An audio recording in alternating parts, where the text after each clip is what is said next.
Hola, hola, buenas noches, ¿todo bien? ¿Me escuchan? Buenas noches. Buenas noches, doctor. ¿Se escucha? Buenas noches, doctor.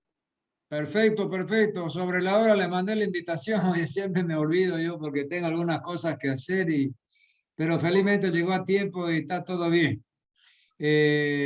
Mañana tenemos a partir de las 9 las exposiciones, ¿no? Creo que ustedes comienzan a las 9 en punto y después viene farmacología a las 10. Eso dice la invitación, ¿no? ¿La han leído? Hola, hola. Doctor, lo vimos.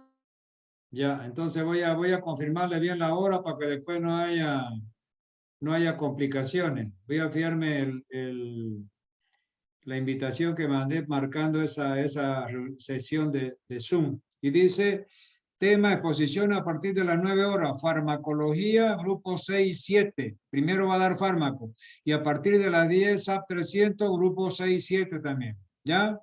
Entonces, a las 10 en punto, tienen que estar los dos grupos esos de SAP 300, el 6 y el 7. Les voy a decir hasta el tema para que no haya confusión y después diga yo no sabía, yo no estaba y pierdan la exposición y tengan nota cero. Entonces, el grupo 6 está formado por, es Giardiasi el tema. Caterín Ramírez, Emiliano Mendívil, Melania Alison García, Brandon Lenín García. Ese es el grupo 6 que va a dar Giardiasi a las 10 de la mañana. Y después el grupo 7 va a dar Varicela y está formado por Carla Yugar Poma, Alison Rojas, María Luisa Áñez y Fabiana Vargas Panoso. Entonces están citados, están combinados y después no va a haber cómo ustedes puedan decir que no sabían, etcétera. Ha sido avisado a su tiempo, citado a su tiempo, con número de grupo, horario y todo. Ok, entonces con ese entendido vamos a comenzar nuestra clase. El tema de hoy día es leishmaniasis.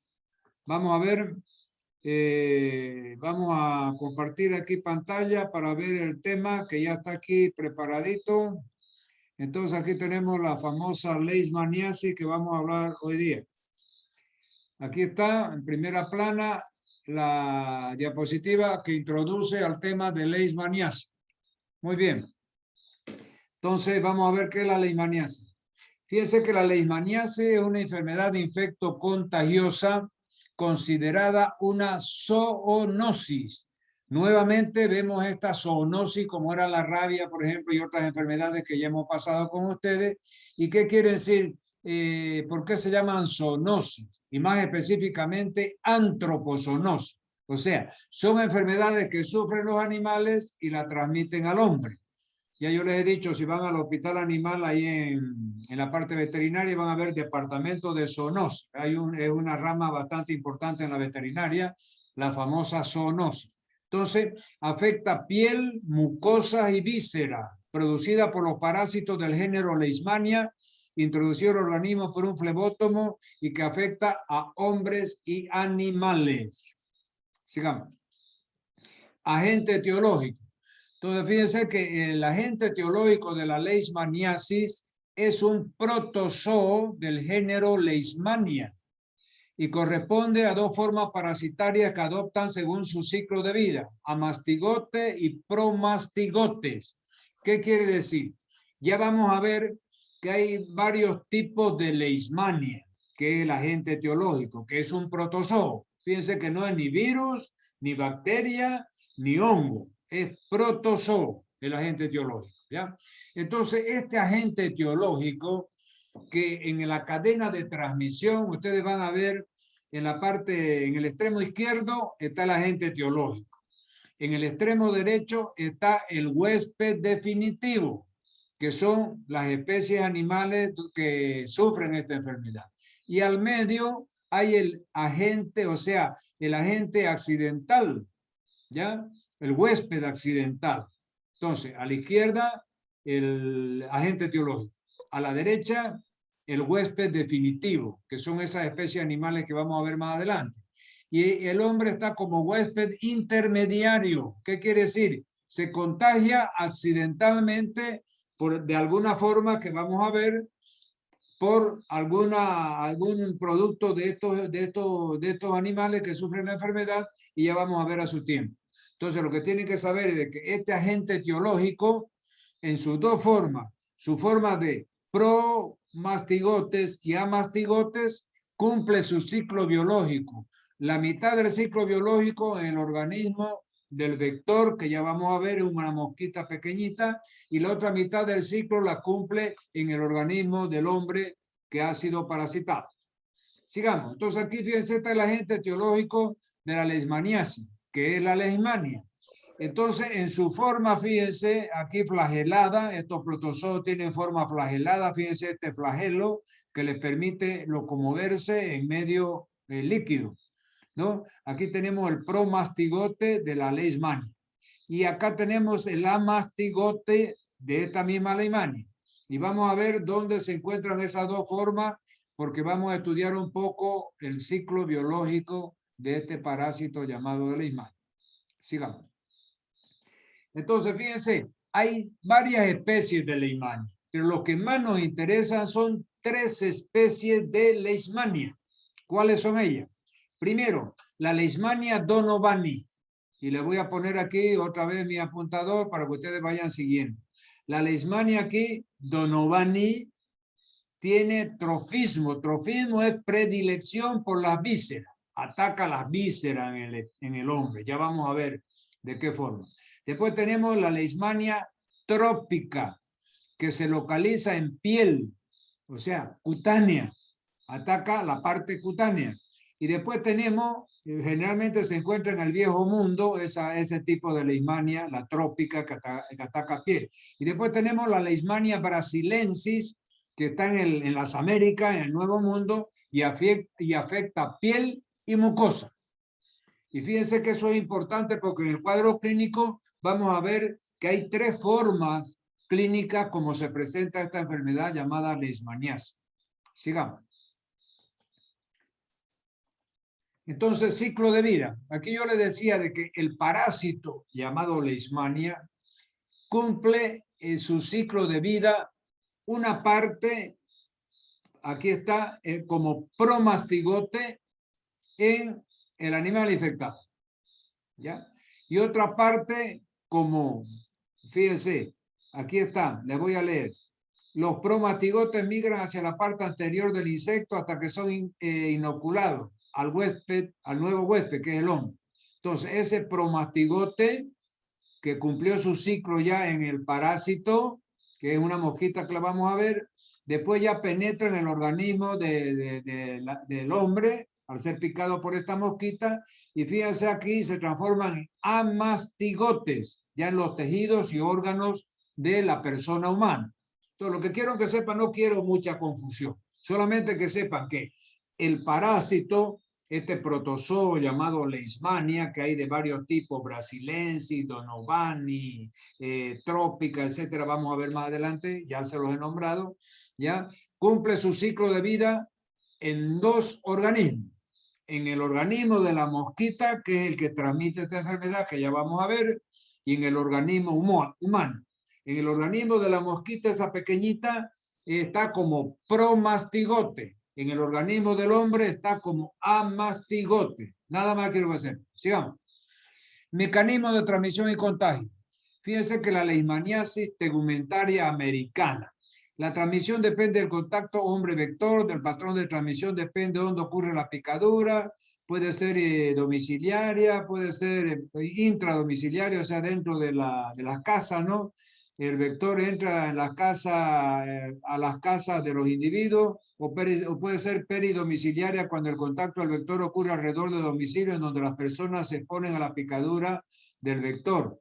Al internarse en el bosque o realizar actividades agrícolas en lugares donde se encuentran los reservorios y los vectores de este parásito. Entonces, fíjense, generalmente esta enfermedad es más frecuente en la zona selvática, ¿ya? Pero también puede migrar a los centros urbanos y picar esta mosquita dentro del domicilio de la persona. Esto es lo que nos está diciendo aquí este mecanismo de la transmisión. Entonces, esta mosquita, que ya vamos a ver cómo se llama, que está más adelante, aquí está. se las presento. Es una mosquita pequeñita. Y es tan pequeñita que fíjense que el mosquito normal, el que transmite el dengue, la fiebre amarilla, etcétera, la Aedes aegypti, o el que transmite el paludismo, que es el mosquito, es decir, ¿cómo se llama? El,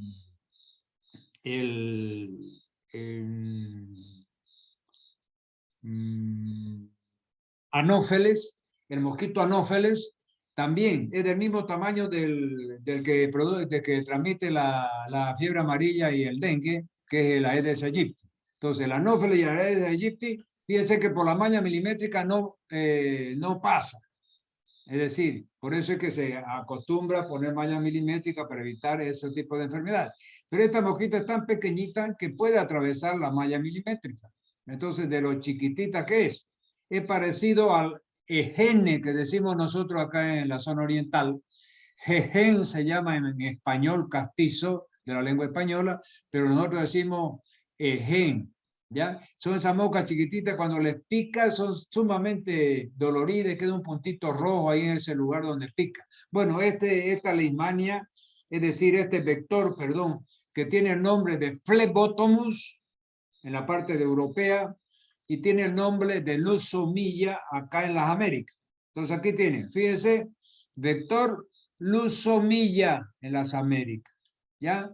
Y el Phlebotomus se llama en la parte europea. Entonces estos vectores son dípteros, o sea, pertenece al grupo de las moscas, ¿no? Flebotomide, Phlebotomus y Lusomilla. Hábitos nocturnos, hembra hematófago, o sea, se alimenta de sangre la hembra, picadura dolorosa, mácula eritematosa, como yo le decía, de un puntito rojo como hemorragia, 2 a 3 días después. Habita las cavernas, los huecos de los árboles, su saliva, maxadilán, potente vasodilatador e inmunomodulador. Bueno, ya saben entonces que es una mosquita pequeñita, que es hematófago, vive en las cavernas o huecos de los árboles, y esa es la que transmite esta enfermedad llamada leishmaniasis. Epidemiología. Entonces, fíjense que esta enfermedad, la forma visceral, aparece en la India, Bangladesh, Nepal, Sudán y Brasil. Es decir, es una forma que ataca las vísceras. Ya vamos a ver. La forma cutáneo y mucocutánea o cutáneo-mucosa, más se la conoce como mucocutánea, pero puedes decirte también cutáneo-mucosa, que es lo mismo. Aparece en Asia Central, Afganistán, Irán, Oriente Medio, Irak, Siria, en Arabia Saudita, Sudán, Argelia y América del Sur, Brasil, Bolivia y Perú. Entonces, eso es más o menos la distribución geográfica donde está esta enfermedad, donde está el vector, que es esa mosquita llamada Lusomilla en las Américas y llamada Phlebotomus en Europa. Manifestaciones clínicas. Existe un periodo de incubación de 4 a 10 meses. La enfermedad se caracteriza por fiebre irregular, hepatoesplenomegalia, linfadenopatía generalizada, adelgazamiento, presenta anemia, leucopenia, trombocitopenia, en general pancitopenia. Entonces, fíjense, aquí nos está mostrando las manifestaciones clínicas, o sea, los síntomas en forma general. Pero vamos a ver, ahorita vamos a ver cómo se clasifica cuáles son las formas clínicas específicas, y vamos a ver que tiene síntomas específicos cada forma clínica de esta enfermedad. Aquí nos ha juntado las 3 formas clínicas que hay y nos ha dado un listado de la sintomatología, pero van a ver que lo vamos a ver más ordenadamente más adelante. Entonces vamos a ver algo de la patología: aumento del tamaño de los órganos, abundante de retículo endoplásmico, vaso, hígado, médula ósea, ganglios linfáticos. Se encuentra también la hiperplasia en otros órganos como riñones, pulmones, etc. Esto es una forma ya de anatomía patológica, las lesiones que producen hígado, vaso, médula, etc. Vamos a ver las formas clínicas, eso es lo que más me interesa. Muy bien. Entonces, fíjense, aquí tenemos la primera forma clínica del cuadro clínico de la leishmaniasis, que es la forma cutánea. Fíjense que nosotros habíamos visto que hay determinadas vectores que presentan más la forma cutánea, hay otros vectores que presentan más la forma mucocutánea y hay otros vectores que presentan más la forma visceral. Ya yo se la estoy adelantando. Esas son las tres formas clínicas de la leishmaniasis. La forma cutánea, la forma mucocutánea, o sea, ataca mucosa y piel. La forma cutánea ataca solamente piel. La lesión ya la vamos a ver. La forma mucocutánea ataca piel y mucosa. Y la forma visceral ataca las vísceras, órganos abdominales internos. ¿Ya? Muy bien. Entonces, fíjense que aquí tenemos la forma, es decir, prácticamente, es decir, cutánea, que ataca piel. Fíjense aquí, en este miembro inferior o superior, parece ser, hay una lesión ulcerada. Entonces comienza ahí donde le picó la mosquita, hay un enrojecimiento, como una pequeña hemorragia, ¿ya? Y después eso se va haciendo una vesícula, esa vesícula se rompe y deja lugar a esta úlcera, fíjense. Esa es la forma cutánea. Aparece una úlcera en la región, ¿ya? Fíjense aquí también, la forma cutánea ha agarrado la parte de la mejilla. Es una forma cutánea ya que agarra bastante superficie de la mejilla izquierda de esta persona, ¿ya? Ahora vamos a ver la otra forma. Aquí tenemos la leishmaniasis mucocutánea, vendría a ser, ¿ya? Porque no hay la leishmaniasis, aquí está, leishmaniasis mucocutánea. O sea, ataca piel y mucosa. Fíjense que aquí ataca el labio, ataca la mucosa nasal, ataca la parte externa de la nariz, por eso se llama mucocutánea. O sea, penetra a las fosas nasales, penetra al paladar, agarra la piel de la nariz, la piel del labio. Aquí, fíjense, destruye todo el cartílago nasal, los huesos propios de la nariz. Acá también se entró al paladar y está perforando ese paladar. Entonces, esta es la forma mucocutánea de la leishmaniasis. Y fíjense que esta enfermedad se la denomina también lepra blanca. ¿Por qué?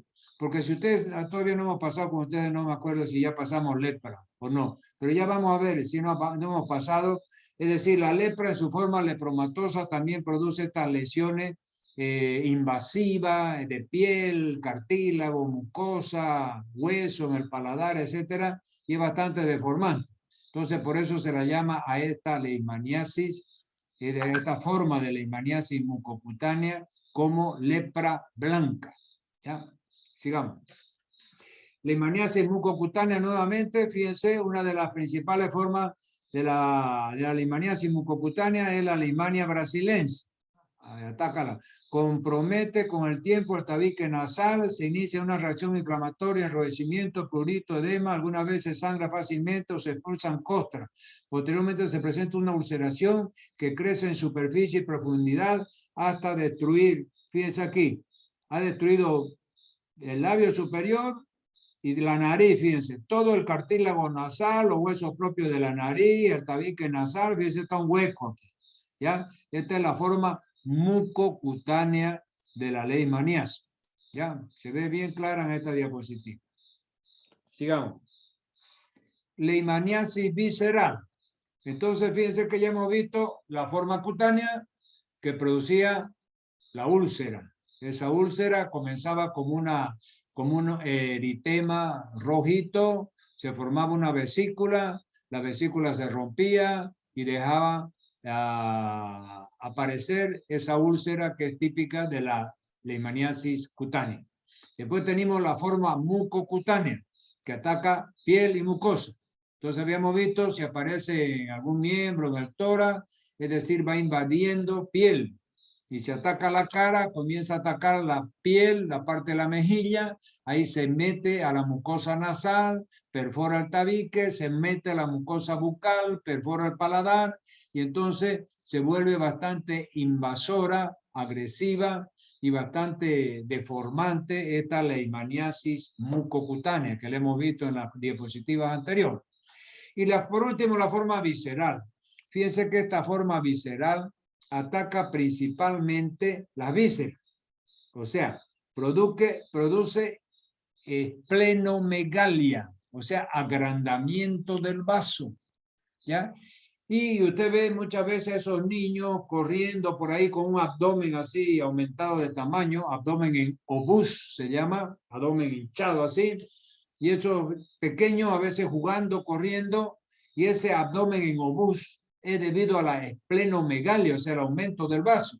Ustedes saben que de anatomía que el vaso es un órgano friable que está lleno de sangre, ¿ya? Que puede caber, qué sé yo, hasta 400 mililitros de sangre en un vaso normal. Pero un vaso crecido con una esplenomegalia brutal que tiene esta leishmaniasis visceral, ese vaso puede contener hasta 750 mililitros de sangre, hasta 1 litro de sangre en el adulto.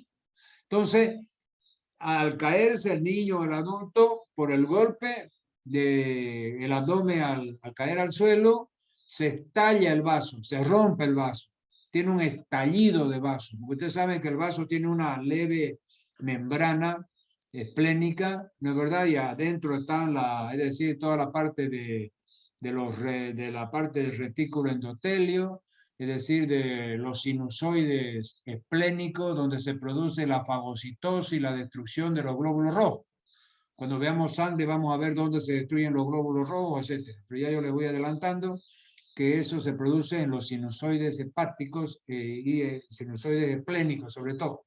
Bueno, entonces, este adulto, estos niños, sobre todo niños muy frecuentes, que al correr, a estar jugando, brincando, etcétera, tienen estallido del vaso. Entonces viene una hemorragia interna, porque se rompe la cápsula, esa membrana del vaso, que es una membrana bien friable, y ese estallido del vaso lleva al niño, al paciente, a un shock hipovolémico. Imagínense, en costados segundos pierde 1 litro de sangre, y esa sangre queda dentro del abdomen, es decir, tiene un hemoperitoneo que se llama. Entonces esa hemorragia interna, si no se lo opera rápidamente, puede llevar a la muerte al paciente.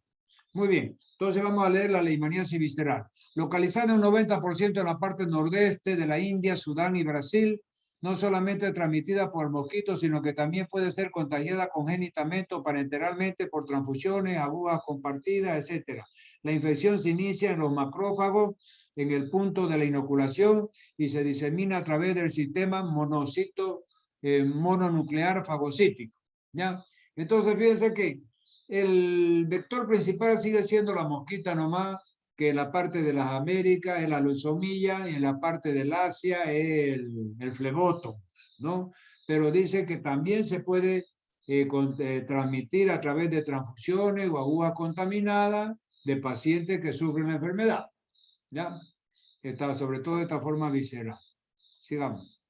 Leishmaniasis visceral. Fíjense, aquí tienen la expresión que yo le estaba hablando, esos niños petacudos con abdomen en obús, que se llama.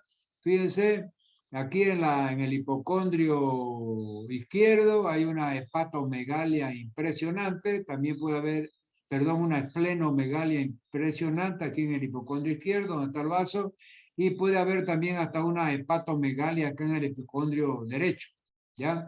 Y da este abdomen en obús. Entonces, un traumatismo aquí en el abdomen produce estallido del vaso y una anemia aguda por la pérdida grande de sangre, de toda esa sangre que estaba contenida en ese vaso, lleva a un hemoperitoneo, a una hemorragia interna, y si no se lo opera rápidamente puede llevar al shock hipovolémico y muerte de estos pacientes, ¿ya? Este tipo de leishmaniasis visceral, como ustedes han visto anteriormente, hemos visto que es muy frecuente esta enfermedad en la parte de las Arabias. ¿Por qué Arabias en plural? Porque aquí está Arabia Saudita, es decir, está Irak, Irán, entonces todo eso es parte de la península arábica, ¿no? Entonces allá en las Arabias, en esos países, es frecuente y se la llama Kala-Azar con Z. Entonces, Kala-Azar es el nombre con que se conoce esta enfermedad, esta forma de leishmaniasis visceral que ataca a las vísceras, ¿ya? Ahora vamos a ver, yo me olvidé de decirle que esa úlcera que vimos al principio, la forma cutánea, se llama botón de Oriente. No es Oriente Petrolero, se refiere a Oriente Medio, Es decir, porque esta enfermedad es muy frecuente en las Arabias, allá en el Oriente Medio, donde está Arabia Saudita, Irak, Irán, etc. La península arábica. Muy bien, entonces ya hemos visto, la cutánea tiene el nombre, se la conoce también internacionalmente como botón de Oriente. Y esta forma visceral como Kala Azar. Ahora, la mucocutánea no tiene un nombre así específico y propio árabe y se le denomina nomás leishmaniasis mucocutánea, que es la deformante, la que se la considera la lepra blanca también, porque es muy parecida a la forma lepromatosa de la lepra. Muy bien, sigamos entonces. ¿Cómo se hace el diagnóstico de esta enfermedad llamada leishmaniasis? Los métodos diagnósticos, fíjense, son varios. Primero, prueba serológica de inmunofluorescencia indirecta.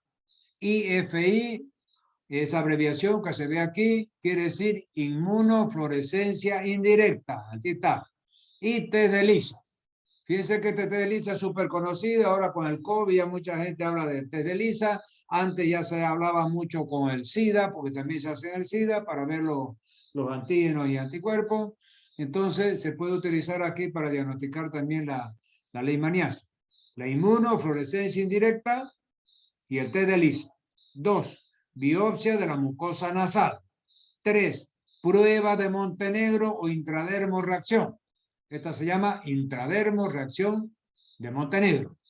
¿Ya? Se hace en el antebrazo, se inyecta ahí la proteína y se lee a las 48-72 horas. Si da positivo, está con leishmaniasis, si da en negativo, no está con leishmaniasis. Y la positividad o negatividad se lee, es decir, no es que agarre el brazo y uno lea a Alberto Méndez Capobianco, ¿verdad?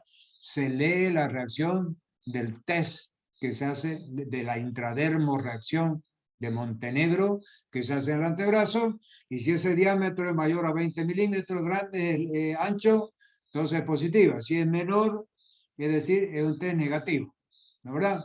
Muy bien, entonces ya están viendo. Hay dos pruebas serológicas, que es la inmunofluorescencia indirecta y ELISA. Hay una biopsia de la mucosa nasal y hay un intradermo reacción o prueba de Montenegro. Sigamos. Vamos aquí entonces a dejar el coso y seguir la otra diapositiva. Diagnóstico nuevamente, ya no vamos a volver. Inmunofluorescencia indirecta, ELISA, y después tenemos biopsia y prueba de Montenegro. Tratamiento de la leishmaniasis. Fíjense que el tratamiento de la leishmaniasis hay el tratamiento cutáneo, de la forma cutánea, de la mucocutánea y de la visceral. La leishmaniasis cutánea son lesiones graves en forma de úlcera. Se utilizan los antimonios pentavalentes. ¿Ya? Antimonios pentavalentes, eso van a llevar ustedes en farmacología. ¿Ya? La anfotericina B, que es un antibiótico, también se usa en segundo lugar contra la leishmaniasis, y hay lo que llaman anfotericina B liposomal. Antes no había, esta liposomal ha aparecido recientemente, que es la anfotericina B liposomal, que es mucho más efectiva. Muy bien, en la leishmaniasis mucocutánea tenemos, y en la visceral también se utilizan los antimonios pentavalentes. Hay otras alternativas, fíjense, la pentamidina y la anfotericina B. Entonces, prácticamente en los tres tipos de leishmaniasis se usan los antimonios pentavalentes, ¿ya? La anfotericina B, de preferencia la liposomal, ¿ya? Muy bien. Tratamiento, aquí fíjense, antimonios pentavalentes, 20 miligramos por kilo por día, en forma endovenosa o en forma intramuscular. Leishmaniasis cutánea por 20 días y la leishmaniasis mucocutánea 28 días. Este es el tratamiento completo, entonces con dosis y duración del tratamiento. Fíjense, entonces, antimonios pentavalentes a una dosis de 20 miligramos por kilo peso y por día, por vía endovenosa o por vía intramuscular. En la forma cutánea se da durante 20 días y en la leishmaniasis mucocutánea durante 28 días. Sigamos. Tratamiento de la leishmaniasis, nuevamente, ya no vamos a insistir en eso, y aquí concluimos con la parte de leishmaniasis, y ahora